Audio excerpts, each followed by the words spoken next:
Mercedes apresentou seu W15, carro para a temporada deste ano, 2024, e ó, tá muito diferente mesmo, cumprindo aquilo que eles disseram ano passado. E nesse vídeo padrão Treta F1, vamos explorar os detalhes que mudaram do W14 para o W15, fazer algumas comparações com outros conceitos, dar uma olhada na entrevista do engenheiro da equipe e o que ele disse a respeito sobre o carro. Lembrando que ontem aqui no canal lancei o vídeo das principais mudanças da Ferrari SF24, tá? Um vídeo bem legal que já tá com quase 60 comentários. Muito bom a participação de vocês nos vídeos. Eu li todos eles. Deixa o like, inscreva-se no canal e vamos lá.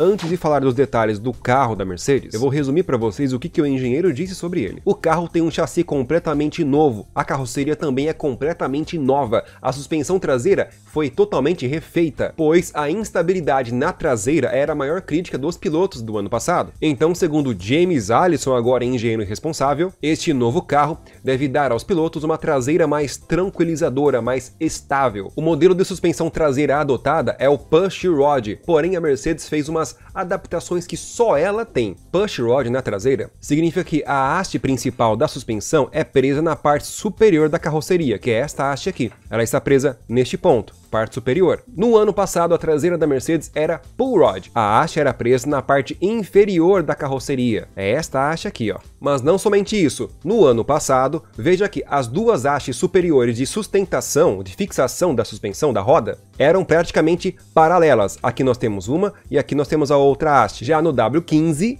é totalmente diferente. Eles mudaram também os pontos de fixação da suspensão. Perceba o X que as hastes fazem. Ano passado, não tinha nenhum X aqui. Estou ressaltando isso pois, desde o começo desse ano, a Mercedes vem falando que eles trariam um novo conceito e filosofia para o modelo da suspensão traseira, que ano passado era muito ruim, era rancorosa, eles falaram. E quando falamos em competição, meus amigos, que a suspensão do carro é parte determinante do desempenho na pista. Logo, se ano passado o carro era ruim de curva, segundo o próprio engenheiro Allison, e mesmo assim eles conseguiam, de vez em quando, em algumas pistas, ser competitivo, imaginem este ano. Este ano, com a traseira corrigida, tem tudo para ser melhor. Amigos, e quando falamos em suspensão traseira, é a mais importante de todas, pois é lá que vai a tração do carro. Então se a suspensão traseira não está bem equilibrada e bem montada, o carro não vai tracionar bem também, além de não fazer as curvas bem. Maior ponto de crítica do carro da Mercedes do ano passado, e do ano retrasado também. Então vou usar de exemplo aqui o da Red Bull. O da Red Bull sempre foi Push Rod. Perceba esta haste aqui, ligada na parte superior da traseira do carro. E atualmente no regulamento é muito importante o desempenho de todo o assoalho do carro, sobretudo o difusor traseiro. E quando nós temos na traseira o conceito Push Rod, que concentra os pontos de fixação na parte superior do carro, a carroceria, naturalmente vai liberar mais espaço para ser trabalhado na parte inferior. E o que nós temos na parte inferior? O assoalho e o difusor. Claro que essas alterações variam muito de projeto para projeto, mas a equipe pode já pensar em colocar uma fixação superior para liberar mais espaço embaixo do carro e ter mais liberdade para trabalhar no modelo do assoalho, sobretudo no difusor traseiro. E vocês sabem da história, né? Na Fórmula 1 já teve campeonato decidido por causa do difusor de um carro, que era maior e muito superior que todos os outros da pista. Então, ter um pouquinho mais de espaço e liberdade para trabalhar o difusor traseiro pode ser um grande diferencial.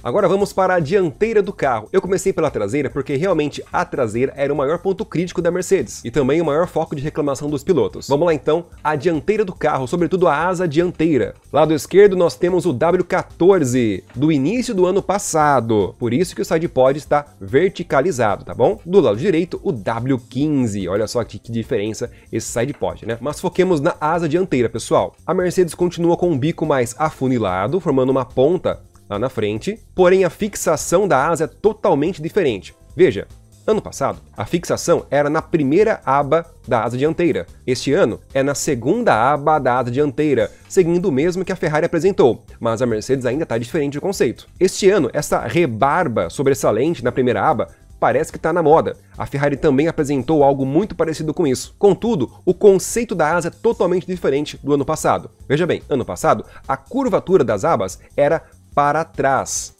Olha só aqui, ó, curvatura para trás. Este ano a curvatura é para frente. Olha que interessante. Além disso, nessa segunda aba onde o bico é fixado, ela é muito mais pronunciada que as demais. E agora, comparando com um carro que é referência a todos, o RB19, veja o conceito da asa dianteira do RB19. A Red Bull já trabalhava com a fixação do bico na segunda aba da asa dianteira, que era maior e mais larga que as demais, a curvatura da terceira aba também era para frente, e a Red Bull já trabalhava com esta curvatura, essa sobressalência na primeira aba da asa dianteira. Então, a Mercedes mudou completamente o conceito da asa dela em relação ao ano passado, mas com uma clara inspiração ao conceito da asa dianteira da Red Bull. Agora vamos para o SidePod, a evolução. O que mudou no SidePod da Mercedes? E mudou muita coisa. Esta imagem é uma visão geral do carro da Mercedes. Aqui está o conceito Zero SidePod que a Mercedes apresentou no ano passado. Isso aqui é o W14, tá? Isso aqui tudo é a entrada do SidePod. Na verdade, ela estende até um pouquinho mais para o alto, porém esse objeto que é de segurança tá na frente, né? Mas é basicamente isso. E aqui é o novo SidePod da Mercedes. Tudo bem, mas o conceito Zero SidePod já foi descontinuado faz tempo, então vamos comparar com o último SidePod que a Mercedes apresentou no ano passado, o famoso W14B. O SidePod passou a ser mais padronizado, retangular e horizontalizado, desta forma. Mesmo assim, ainda não era integrado a entrada do SidePod este item aqui. Lembram dessa pequena asa que foi muito questionada pelas outras equipes, porque ela direcionava o ar para baixo da carroceria? Então a Mercedes tinha o Zero SidePod aqui no cantinho, mas também tinha esta barbatana lateral aqui, muito estranha. Porém, este item, amigos, é um item de segurança obrigatório nos carros. Basicamente, dentro dele vai uma barra para proteger o piloto de impactos laterais. Acontece que, quando o carro tem um SidePod normal, esta barra anti-impacto fica integrada à entrada do SidePod, por isso ela não aparece. Como a Mercedes antigamente não tinha SidePod, então ela precisou ser criativa para cobrir esta barra anti-impacto lateral. Então, voltando à explicação, no final do ano passado, a Mercedes colocou o SidePod padrão horizontalizado, mas ainda a barra de segurança era sobressalente, ficava um pouco para fora. Contudo, nas últimas corridas, a Mercedes conseguiu fazer com que ela integrasse a entrada do SidePod, então ficou mais ou menos assim, uma coisa meio esquisita. Perceba que ela integrou a parte superior da entrada do SidePod, basicamente direcionando o ar que vinha de cima para dentro do SidePod. Conceito este que ia totalmente na contramão do melhor da época. Olha a diferença. 3, 2, 1, agora!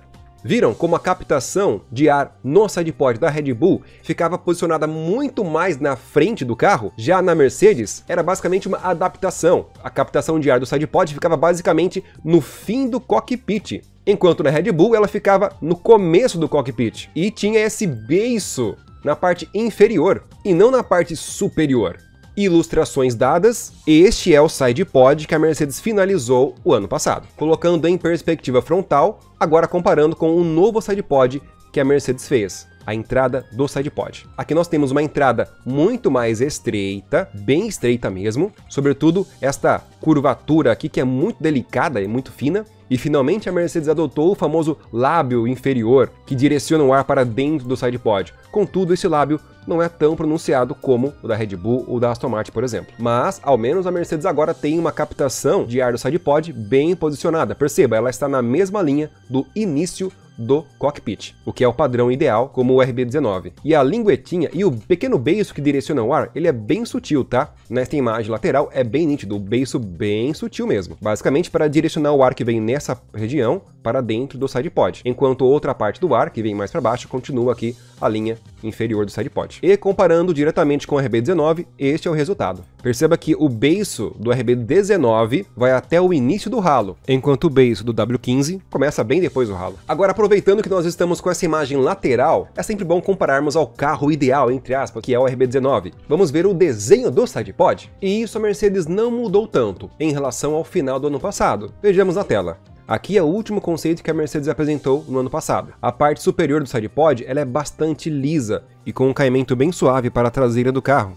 Este ano não é diferente, só que dessa vez uma superfície muito mais lisa, em virtude do SidePod totalmente reformulado, né? Ano passado, o que tinha aqui na frente era uma gambiarra. Neste ano, uma superfície muito mais lisa desde o início do SidePod, que vai com caimento suave até o final da traseira, definitivamente. E mais uma vez, comparando com o SidePod ideal, entre aspas, nós temos uma pequena semelhança só na parte inferior. Eu explico. O SidePod da Red Bull, ele é mais ovalado, digamos assim. Ele começa o caimento para a traseira a partir deste ponto aqui.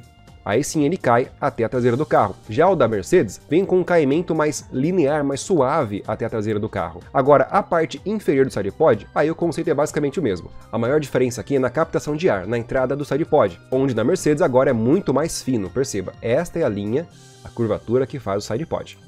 E aqui é a curvatura que faz o da Red Bull. Então, nesta região aqui, na captação de ar, a Mercedes colocou um conceito bem mais estreito aqui. Mas ainda assim, direciona todo o ar na parte inferior do SidePod para trás do carro. Contudo, ainda tem algumas peças em cima do SidePod que fazem o direcionamento do ar. Nesta imagem dá para ver bem melhor. Perceba, tem uma haste aqui ó, que direciona o ar para fora do SidePod. Olha que interessante. Olhando de frente também é mais nítido ver, olha só. Enquanto o RB19, a última versão dele apresentada ano passado, não tinha nenhum objeto na parte superior do SidePod. Nada. Somente este aqui, que é simplesmente a haste que faz a sustentação do próprio retrovisor. Claro que ela também é inteligentemente utilizada para dar um direcionamento do ar, mas nada parecido com o que a Mercedes apresentou. E se tem esses objetos para direcionar o ar, é porque sem eles o ar não vai fluir como eles querem. Isso é uma prova plausível para entender que o SidePod da Red Bull, ao menos do ano passado, era perfeito. O curioso é que ano passado a Mercedes também usava esses pequenos objetos aqui em cima do SidePod, e este ano continua usando. E uma outra diferença que podemos destacar aqui é o quão largo está agora o carro da Mercedes. Olhando de frente, perceba que ano passado o SidePod era bem pequeno, bem estreito, digamos assim. Ele terminava antes do retrovisor. Agora este ano, meu amigo, o SidePod aqui, ó, ele vai bem além do retrovisor, que é essa linha aqui. Aqui é a linha do retrovisor, certo? Ó, ele vai muito além. No mais, a Mercedes continua com o conceito que eles foram pioneiros em apresentar nos anos anteriores, que é essa região do capô ondulada, que forma um direcionamento do ar superior do capô e quente para a parte traseira do carro, casando ali com o escapamento. Nesta imagem, esse conceito é mais nítido. Perceba que tem uma espécie de cilindro aqui, que termina lá no escapamento, e que forma um caminho bem em cima do capô, que é a região mais quente do carro, que direciona todo o ar lá para a traseira do carro. Bom, esses foram os detalhes do novo W15 da Mercedes. Segundo o engenheiro, o carro está melhor em todos os aspectos, principalmente na eficiência do DRS também, e a traseira do carro muito mais estável. Até agora eles apresentaram um conceito de SidePod único, a entrada dele principalmente. Resta saber se vai funcionar. E um comentário rápido sobre a cor do carro, eu gostei bastante. Lembrando que este é o último carro que Hamilton vai usar pela Mercedes. E aí, será que este ano a Mercedes entrega um carro vencedor para o Hamilton, que talvez o fará se arrepender de ir para a Ferrari ano que vem? Isso só o tempo dirá. Mas com certeza vai ser legal acompanhar. E aqui no Treta F1 você vai acompanhar tudo em detalhes. Um abraço.